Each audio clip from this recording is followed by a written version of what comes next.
Why Japanese people stay fit and healthy and live long.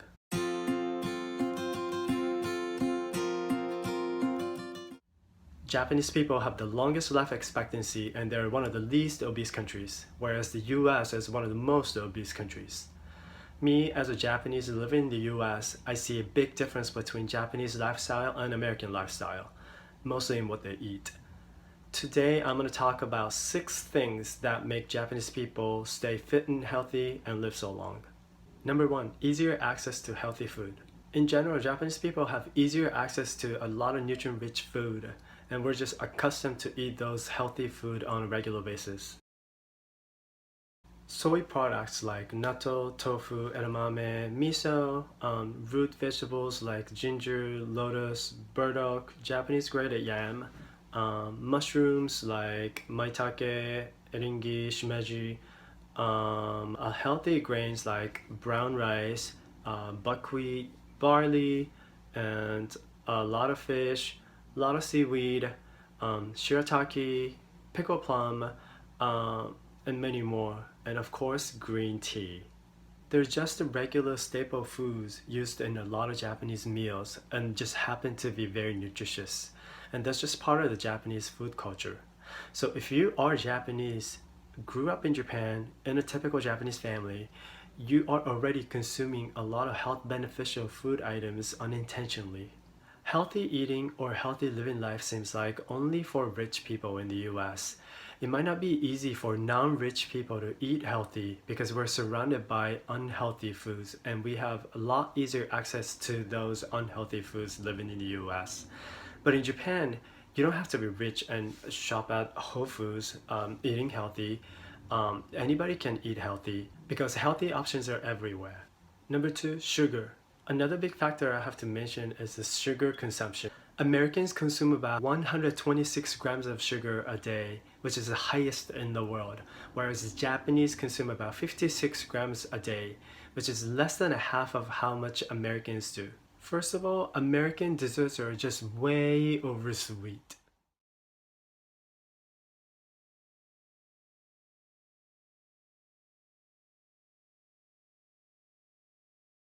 Japanese desserts are usually more subtle, elegant, and just lightly sweetened so that you can enjoy the flavor of the actual ingredients. Also, Americans drink about 160 liters of soda per capita, which is again one of the most in the world. Other countries like Mexico, Argentina, they also drink about the same amount of soda as Americans do, are also known as obese countries. In Japan, they drink a lot of unsweetened teas like green tea, oolong, barley, hojicha, genmaicha. You know how you get free teas at Japanese restaurants? That's because that's how they eat meals. They drink teas when they eat, not soda. I know some Japanese people drink soda at a meal, but pretty rare. But I know more Japanese people drink soda when they eat hamburgers, hot dogs, pizza and stuff, which are known as American foods. Number 3, education. In Japan, they teach you how you're supposed to eat. Like, you should eat 30 food items a day in order for you to get a lot of different kind of nutrients, chew really well and eat slowly. Hara hachibume, which means you're supposed to eat 80% full, things like that. So they educate children those things so even kids know what and how they're supposed to eat. Also, there are a lot of TV shows and magazines featuring healthy foods and healthy living tips. A typical example of that will be like featuring one superfood. For example, the other day I saw one of them saying that watercress is good for cancer. And they get to the very details, show how and why good it is. And they tell you how you're supposed to eat and all that. And the next day, everybody eats watercress. And they do this kind of shows all the time. Those shows educate them with nutrition and motivate them to eat healthy. They also introduce little healthy tips. It can be just a simple advice on little exercise to daily routines like how to sit, how to sleep, how to take a bath in a better, healthier way. Any little tips to promote healthier life. And everybody loves the shows like this, especially housewives who are the ones cook the meals at home. So it'll be passed on to all the family members. And because of these shows, a lot of Japanese people are very interested in eating and living healthy. American portion size is unnecessarily big. Chipotle, Panda Express, Cheesecake Factory, ice cream cups, soda cups, they're all huge. That definitely makes Americans eat more than enough unnecessarily. It honestly looks like nothing but bigger the better. I think we should focus more on quality than quantity. Japanese portion is a lot smaller, and I think that's one of the reasons why they don't take leftover food to go when they dine in at a restaurant in Japan. They're never really too big. There was one time I went to Japan with my American friends, and that was their first time in Japan. And every time we ate, they were like, oh, Japanese portion, because things are smaller in Japan. And especially when we went to a Japanese convenience store, they saw this tiny packaged salad and they were like, what the hell, is this for kids or what?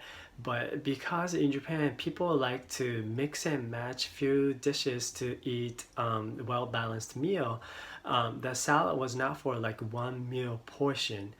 In the US, people eat one big dish and that's it. But in Japan, people usually try to eat few different dishes like rice, salad, side dishes and entree and stuff like that. So that salad was really small for that reason. Number 5, starch. Let's take a look at a difference between rice and bread.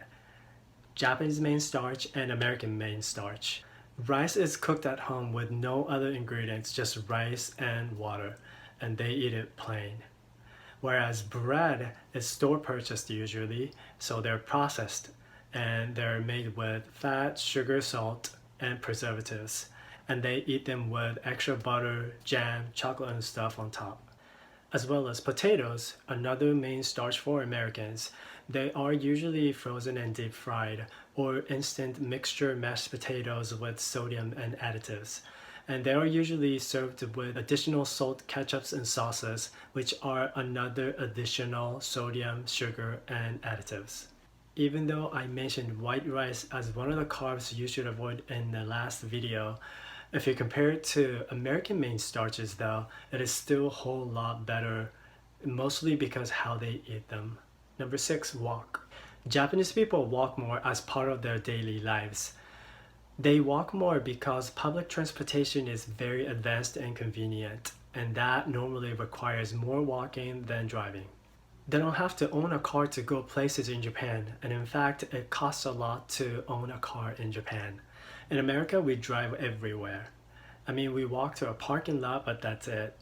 And when we go shopping, I'm sure we walk a lot in the mall, store to store, but honestly though, when we're at like a big shopping mall, like outlet kind of a place, and when there's Nike over here, and then like Calvin Klein over like far out there, I'm pretty sure there are a lot of people actually drive from Nike to Calvin Klein. So I drive everywhere, living in LA, and the first time I used a bank ATM drive-through, which I use very often now, by the way, but so the first time I did it, I was like, holy shit, I just drove through ATM. But anyways, so me living in LA, I walk a lot less compared to while I was in Japan. So I work out more often though, but I think walking a lot is a very important factor of Japanese healthy living life. So these are the 6 things that I think why Japanese people stay fit and healthy and live long. And I think that's it for today. Please make sure to subscribe if you like videos like this, and see you next time.